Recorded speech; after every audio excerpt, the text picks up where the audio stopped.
Hola amigos, familias y niños. Vengo con el video, sus sonidos y las características del cerdito, vietnamita o enano. Así aprenderemos más sobre este cerdito tan peculiar y lindo. Gias, juas.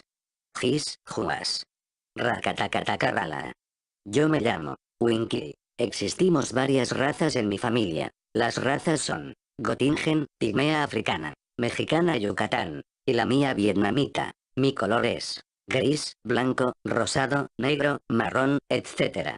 También con manchas por todo el cuerpo. Peso, entre 30 a 60 kilogramos aproximado. Mi altura es de 40 a 55 centímetros aproximado. Tengo una gruesa panza colgante y una espalda curvada. Mis orejas son pequeñas, mis patas y mi cola son cortas. Mi promedio de vida es de 10 a 18 años. Mi alimento es, pues me gusta todo, soy omnívoro, como de todo. Suelo comer carnes, verduras, frutos, plantas, cereales, etc. Mis cualidades son: soy limpio, muy inteligente, buen carácter, muy juguetón, muy curioso, explorador, buscador, etc. Malas cualidades que tengo: soy muy tozudo, quejica, y berrinches a menudo. También destructor de las cosas de la casa, etc. Relación con otros animales: buena. Relación con los niños: muy buena. Tengo que hacer ejercicio diario, pasear todos los días. Me suelen utilizar como animal de laboratorio.